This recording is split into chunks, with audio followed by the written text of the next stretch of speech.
Welcome to Upbuilding the Self. My name is Rasanath, and I'm one of the partners at Upbuild. And I am here today with my long-standing partner, friend, and co-founder, Hari Prasada, who was my partner in crime since the days of yore, I would say. Welcome, Hari Prasada. Thank you. It's great to be here. Great to be with you. Likewise. And today we are going to have a discussion on the masks we wear, which has been a topic that has been very dear to your heart, Hari Prasada, for a very long time. So much so that this was the founding piece, the first real piece that you wrote for the Upbuild website back in the day. And I would love for you to first share your inspiration around this topic about the masks that we wear. What was so moving, provocative about that concept? Yeah. Well, there are many, many things, and I hope that we'll get to cover a fair amount today. And I'm sure we'll revisit this subject as it's so crucial, so pivotal to our work. But I would start by giving the origins of my preoccupation with this, at least the framing of masks.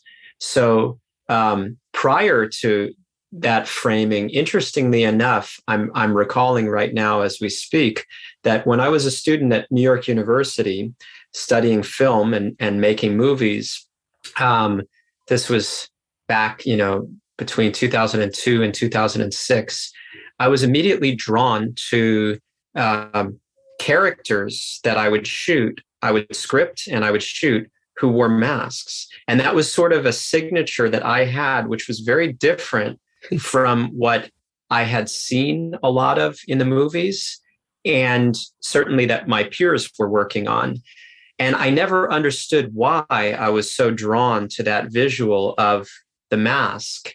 And it was so prominent that when I first got into school, I remember having my dad put on a mask of a Pokemon and playing a part that I had scripted for him in Washington Square Park in New York City.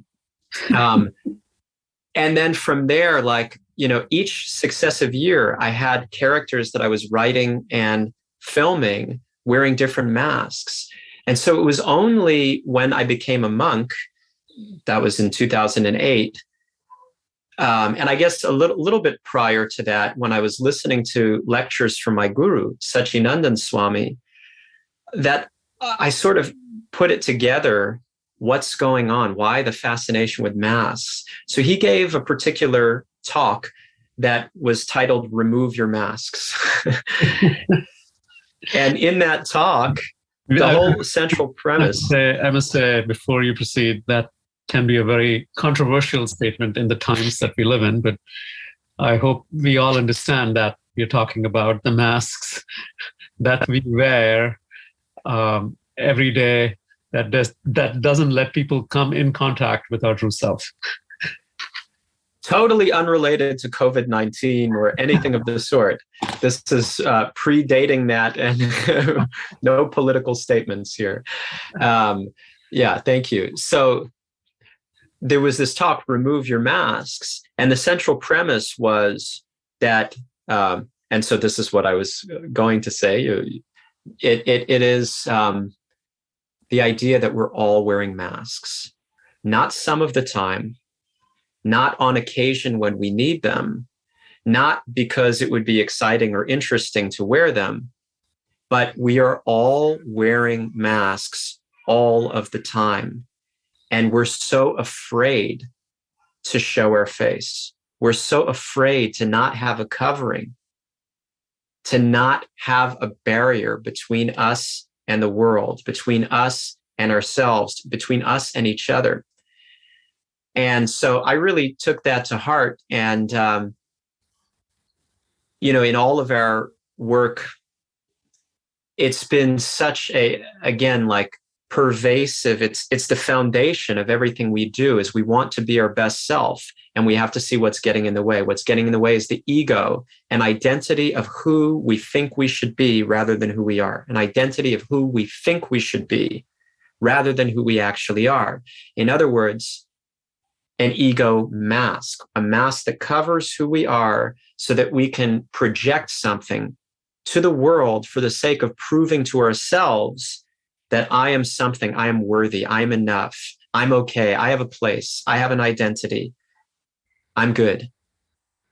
And that is exactly what is obstructing our own satisfaction, our own ability to experience who we really are, and all of the freedom and fulfillment and connection with ourselves and each other that comes with that. Thank you. That was a wonderful introduction to your inspiration around this topic. I would like to step in a little more to unpack, why did you feel so moved by this? What was the what was it? The coining of the term "remove your masks"? What is the problem with wearing a mask? Well, to answer your first question, what drew me to it? I think it was that I was caught red-handed, and that was very confronting and very revelatory for me.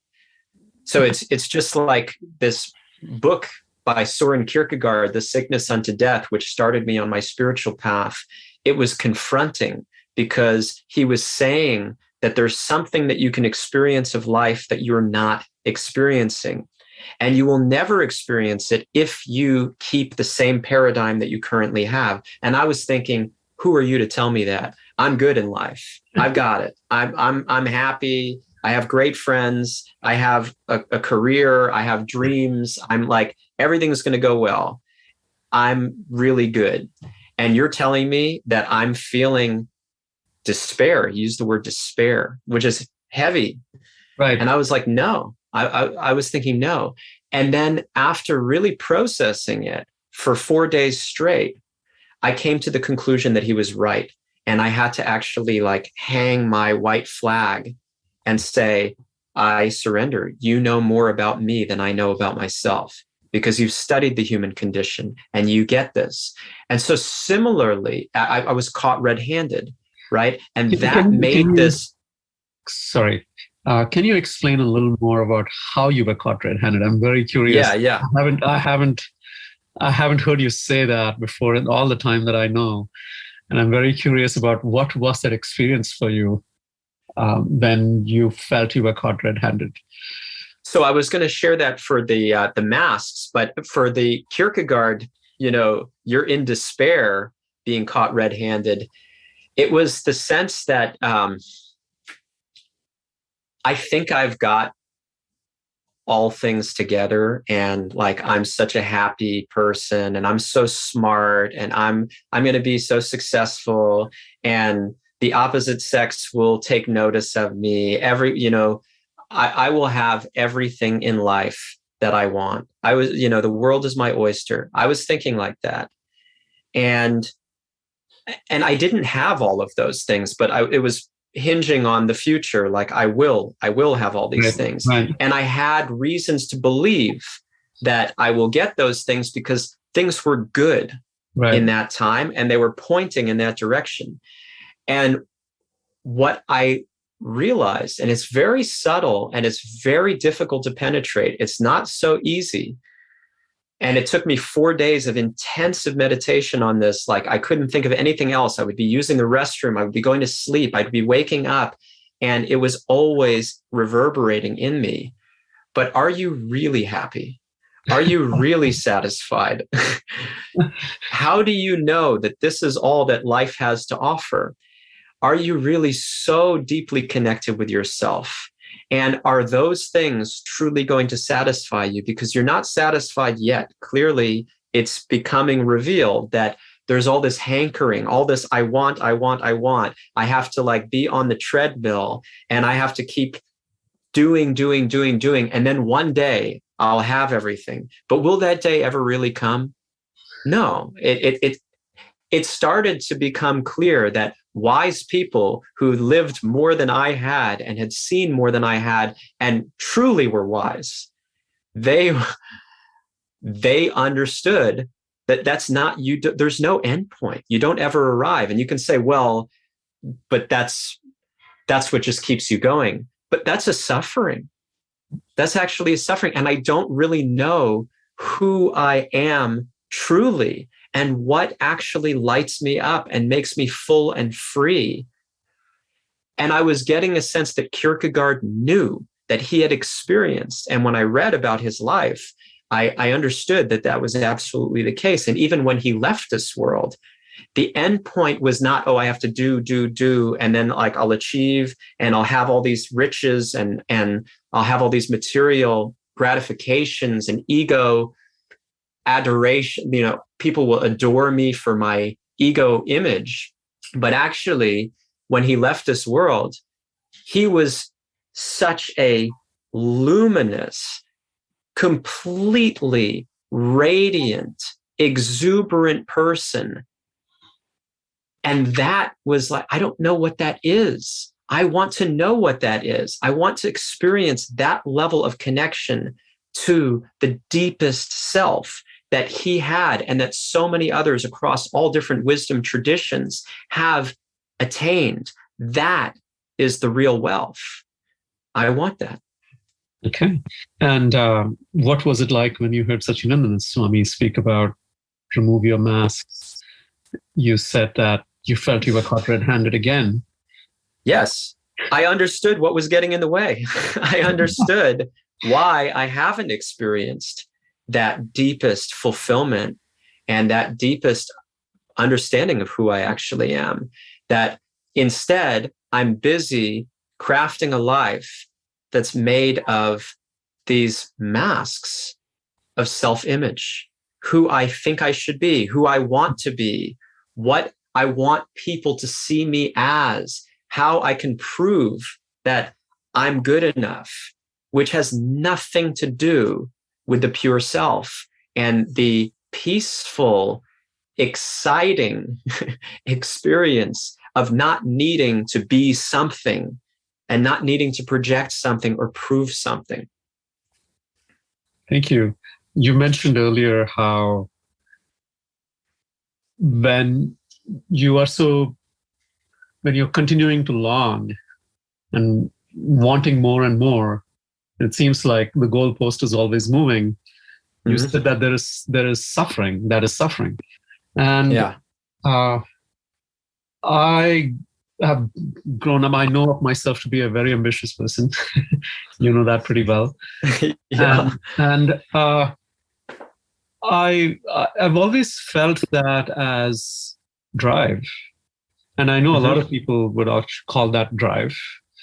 And none of us want that drive to end. Right. So I'm very curious to understand why you call that suffering. Yeah. Well, I mean, that's what brought us together, that drive. And there is a purpose to that drive. It's just not the purpose that we're using it for, right? That drive can allow us to experience the heights of existence if it's applied directionally for that purpose. But if it's applied to attaining accolades, becoming something in this world, and attracting attention, recognition, sensual gratification, that drive is then steering us away from the deepest part of ourselves, the deepest self itself. And it can be used to actually give back also. That drive, the reason we formed Upbuild is because we want others to take up that mission and to experience that beauty and that fulfillment that comes with being who we are. So, and our drive is huge. I mean, it's like immeasurable. So if it's not the drive that's the problem, that's not the suffering. Mm-hmm. Although it does create what we talk about a lot as holy discontent, because we want to experience something that is so pristine. We want to offer something that is so pure and so beneficial. And it takes a lot of hard work and patience. And we haven't yet gotten to the fullest extent of that. So there's discontent with that, which is good. That drives us to keep going. It's holy discontent. But there's also a perverted reflection of that drive, which is towards the ego, self-centeredness, and external ideas of who I should be. So what you're saying is that, and this refers back to the remark that you made about the suffering itself, is that when the drive gets directed towards further fortifying the ego and further fortifying the masks, which many times that's the direction we go in, then it just prolongs the suffering. Would that be accurate to say? Exactly. And it's never enough. And you just have to keep doing. And you're never able to feel the gratitude and the contentment and the richness within, because it's always more. And that is suffering. That's like hunger, as Mother Teresa, and we often quote, would say, the starving people in Calcutta are not as hungry as the persons in New York City who are so wealthy. Right. And when we talk about hunger, that means suffering, right? At the same time, again, we can say that there is a healthy hunger when you have an appetite to eat. There's a healthy hunger there. Mm-hmm. And that is when it's put towards the real self and connecting with other people as they are, and trying to encourage and inspire them on that path of self-realization. That's a healthy hunger. That's not the starvation. Got it. Thank you.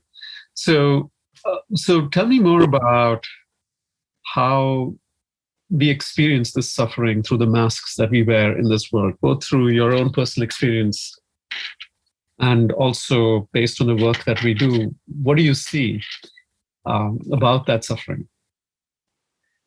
Well, I mean, I think the most prominent place where you see this show up is in relationships. And the more intimate the relationship, the more likely this is to crop up in a very pronounced way. We are afraid of ourselves. We're afraid of the different sides of ourselves that if we were to unleash, what havoc they could cause, and sometimes do cause or have caused in the past. And, I myself experienced that when I was, I guess I would say throughout all of my romantic relationships at different periods in my life, even up to my marriage at present, I experienced sides of myself where I'm not validated. I'm not seen for who I think I should be. I'm not seen for the mask that I want. And I get so angry. I get so angry, and I feel like this is unfair. This is not right. And what's the point of me doing anything? You better validate my mask, damn it. If you don't, there will be consequences. So the most apparent way that it shows up is in relationships typically. And again, the more intimate, the more it's likely to bring it out. But we see this in the workplace all the time: conflicts, tension, distrust, inefficiency, lack of inspiration. This is all over our work life, where we spend the vast majority of our lives. And that is a travesty, because we're trying to get validation for these masks. Don't you think I'm great? Like, I did this great, didn't I? Aren't I on a trajectory where I'm providing enough value? Or like, I took that on for you. Aren't you so grateful to me? Like, there are infinite ways that this comes out. And it is real suffering. It never allows us to be peaceful or happy in any of our situations. And it stems not from relationship with others. It stems from relationship with ourselves, which is why that is the foundation. Got it. That's so. So why do we wear the masks in the first place? Is it insecurity? And you talked about we needing validation for who we think we should be. Why do we approach life in that fashion?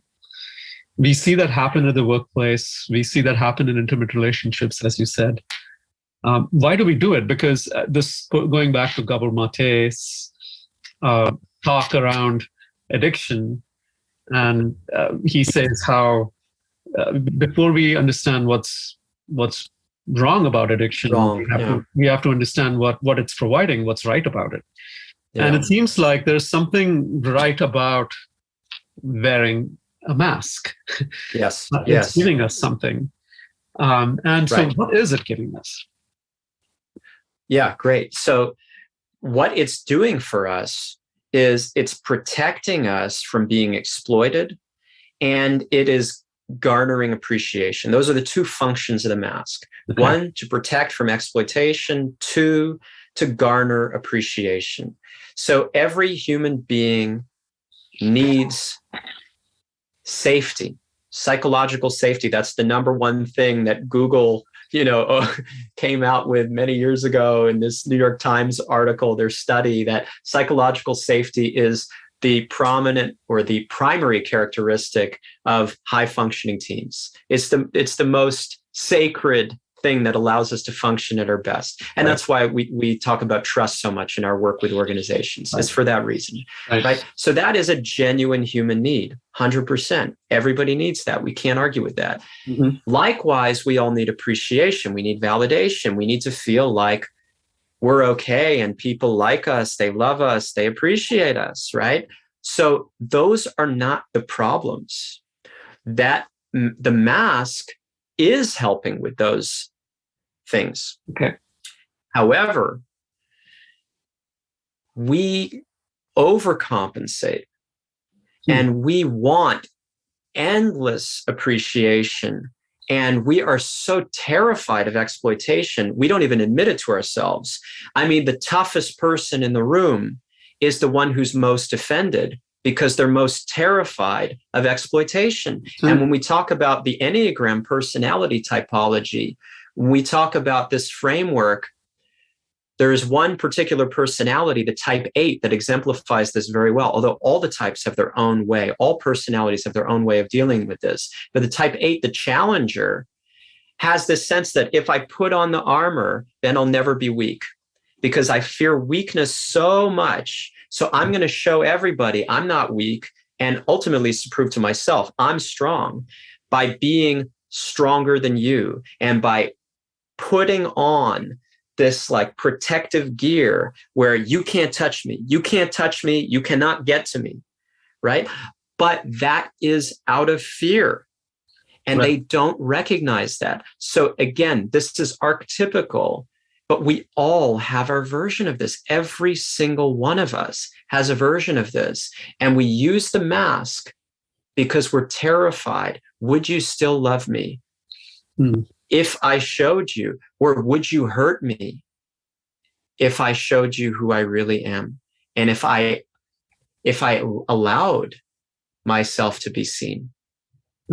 So essentially what you're saying is that we probably don't even like, we have already made a decision about our true self, that it is unlikable, that it may not really get the validation and the love that it needs. And so we have to become something or something else other than our true self to garner the love and to feel protected. Yes. And that's the introduction of the masks. Would that be? Yeah, that's accurate. And it's crazy. It's nuts, because we don't even know what the true self is. And we're shooting in the dark thinking that we need something to cover it because we don't like it. But we have no relationship with it. It's buried under all of this fear and desire to acquire, need for acquisition. So it's crazy that we are so afraid of discovering and showing who we are, it's not based on anything, it's impulsive. And if we did the work to actually dig up that self, to remove all of the external interference and to invest, to nourish the self directly through practice, through spiritual practice, especially, that's really what we're talking about.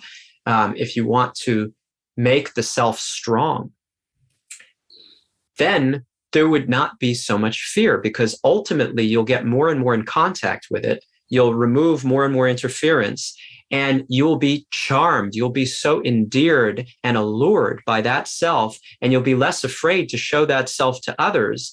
And one day you will claim that fully. You will own it fully, and that will be you.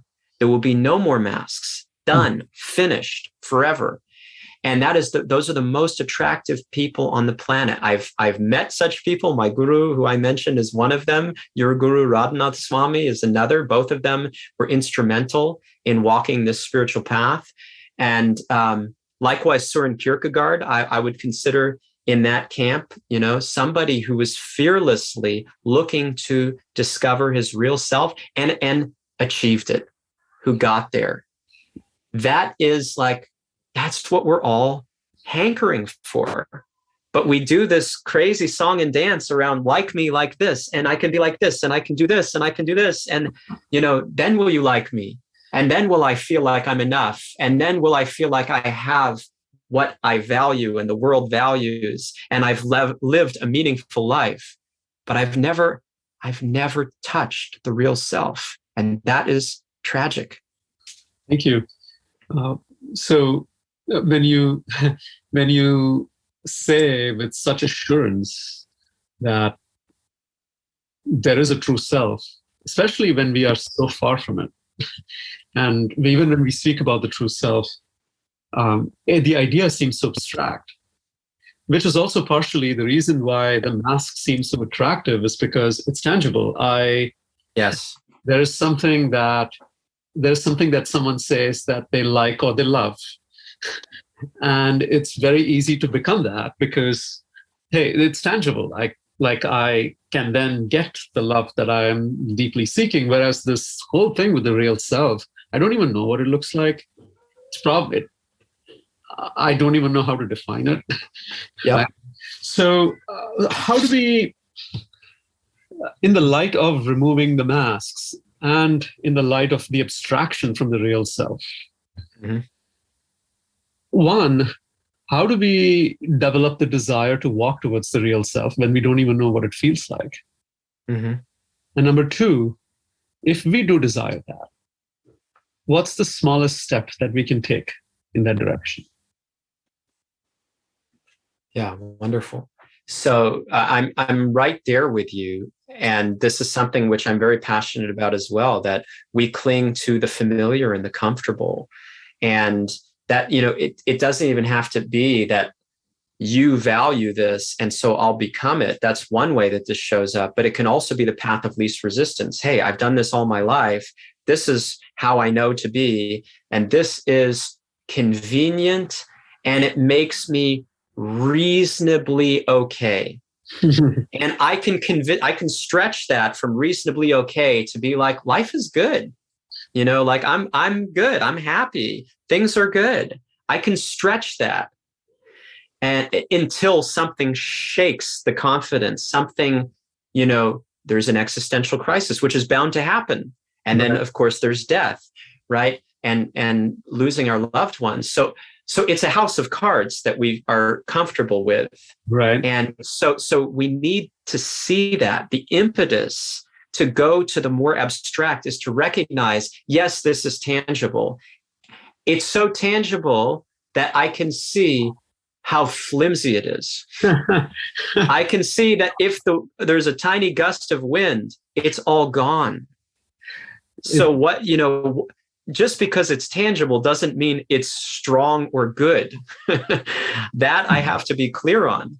And what I recognize is that if other people have walked this path, that gives me confidence. Then I see that's what happened for me. When I met Satchidananda Swami, when I met Rasanath Swami, when I read Kierkegaard, I'll keep that trifecta in place because those are my heroes. Those are the people that really like completely, radically transform my life. So when you get a sense, wait a minute, they're living in a totally different paradigm from what I am.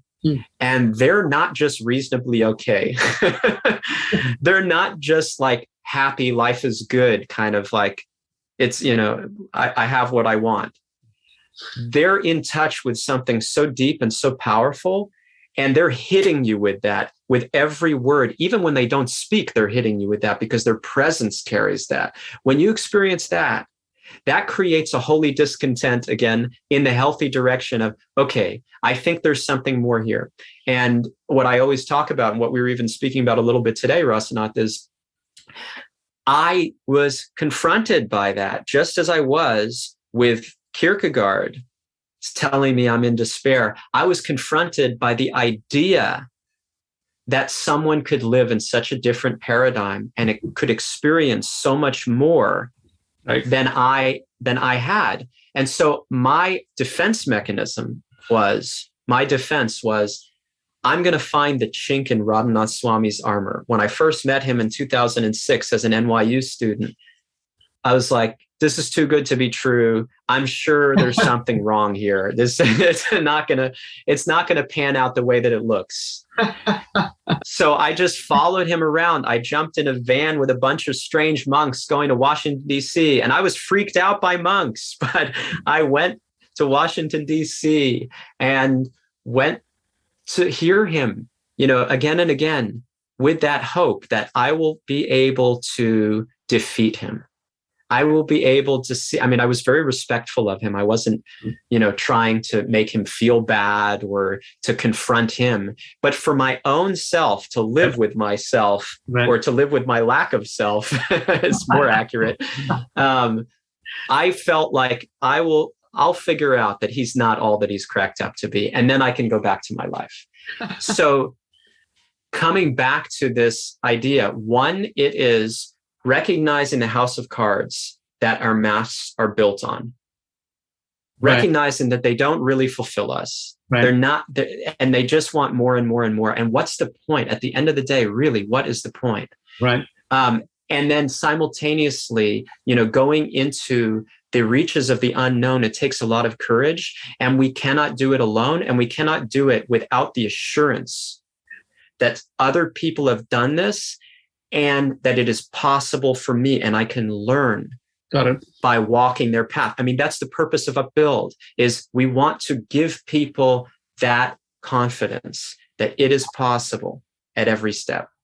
So in reflecting back to what you just said, it seems like the recognition of the fragility of the masks, and the honesty that is required to recognize the fragility, because many times we sedate ourselves because then we at least we can just be numb to the fragility of our own masks. But we can never really fully numb ourselves, because somehow deep down the emptiness is just very clear, almost undeniable, I would say. But then it takes honesty to recognize that, one, we may not be paying attention to the emptiness. And number two, we may not be honest about the fragility of our own masks, even when we say that, I think I'm pretty good.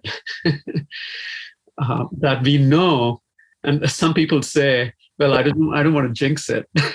We have heard this too. Things are pretty good, but I don't want to jinx it. And in saying that is also the admission to the fragility of the masks that we wear, and it takes honesty to then develop the desire to move away from that fragility. Thank you for expressing it. What small steps can we take in that direction? Yeah. So, I mean, the main thing is, if we want to remove our masks, we first have to see them. So that is the work. again, I cannot emphasize this enough. This is what Upbuild exists for. This is what we want to share with people. That's why we created this organization, because we need to see the mask that we're wearing. Otherwise, we're shooting in the dark once again. Right. We're shooting in the dark. And to get a grip on it, I have to develop such attunement, such keen, sharp awareness. And so, we had a podcast episode, if you think you're self-aware, you're not. Because if you think you're self-aware, you're not seeing how much you don't see. That's right. Right? There is so much work to be done. This is a lifelong journey. It is not cheap. It is not like, oh yeah, I got a little, top 3 ways to remove your masks. Like this is not something which is worthy of clickbait, right? It's not. This is the real deal. Like, this is where the rubber hits the road. It's all about building our awareness through subtly seeing ourselves, challenging ourselves to go deeper, to understand, hey, why am I doing what I'm doing? Oh, because I want some validation here. Oh, because I'm insecure right now. I'm feeling ashamed in this moment because I just cleaned the bathroom and, my wife didn't notice. She didn't tell me how sparklingly clean it is. And now I don't feel that my contribution to our home is seen. And maybe I'm a bad husband, or maybe she just does more work around the house, or maybe what she does is more important. And so I feel bad. But then, I can just deny that. Yeah. There was a tiny moment of shame, or I don't even have to experience that tiny moment of shame. I can just suppress it. I just be like, it's totally fine. No, I'm good. But then we won't learn, we won't grow, we won't get to the heart of things. It's all about building awareness, seeing the things we're afraid to see, seeing our masks, and calling them out to ourselves at least. As we progress, we can start to, in safe spaces, also share with others what we're seeing and develop relationships where we remove our masks together and we encourage and inspire each other to be our best selves. But it starts with me. I have to see my own masks and call that out to myself. I just tried to prove something. I wanted to be right in that argument. Very, very good. Thank you. That was, I could feel your passion. And I can say with years of having known you that the passion is ever fresh. Doesn't go away. Just as the masks don't go away, the passion to remove them doesn't go away. But the hope is that over time, the masks are getting fewer and fewer and fewer, or we're getting a better and better grip on them so that we're able to remove them more and more and start to peer into the depths of the real self, which, there's nothing, this is what I live for. This is what it's all about. And it seems like as the layers of the masks slowly and surely come out, the real self starts to get more tangible. It seems like it doesn't stay as abstract. Every step that we take to unpeel, that the tangibility in the other direction, great, yeah, starts to become more and more real. That's what I was trying to allude to earlier, but I think it's worth underscoring that as you go, you get more and more experience of the real self. And there's a sense of purity and a sense of innocence. I know what it's like to not be proving. I know what it's like to not be defending. I know what it's like to be seen by people. And I know what it's like to be touched at heart, to be melting in my heart, that you truly see me. I was able to expose myself, to share myself, and you really see me and are receiving me. And I can offer that experience to other people. That is the most precious, sacred thing. And at the deepest level, the level of the soul, it is so inspiring. It's just a force like nothing else in existence. And so it becomes clearer and clearer as we go. Got it. And it seems undeniably. It seems like it's characterized by a very deep sense of freedom that we experience. That's unlike anything else that we have experienced before. And I wanted to 100%. say that because it's important to know and measure if we are walking in the right direction. And one way that I have experienced it, and others that you described how free from their masks, is they are free like I have not seen anybody else. Yeah. Very free, unshackled in many ways. Thank you so much, Hari Prasad. This was a fantastic conversation, and I'm sure we will come back to this topic with hopefully a slightly different angle again, because there is no end to how much we can repeat this. And again, once again, I really, really appreciate your passion. And I also see that passion in the work that you do on yourself and what you bring for other people. And I am very deeply appreciative of walking on this journey with you. It's a privilege. That means a lot to me. That's very touching to hear. Thank you so much. Thank you. I really love being able to go to these places with you and to be able to share with everyone. It means a lot once again. Thank you, Rasanath. Thank you, everyone, for listening.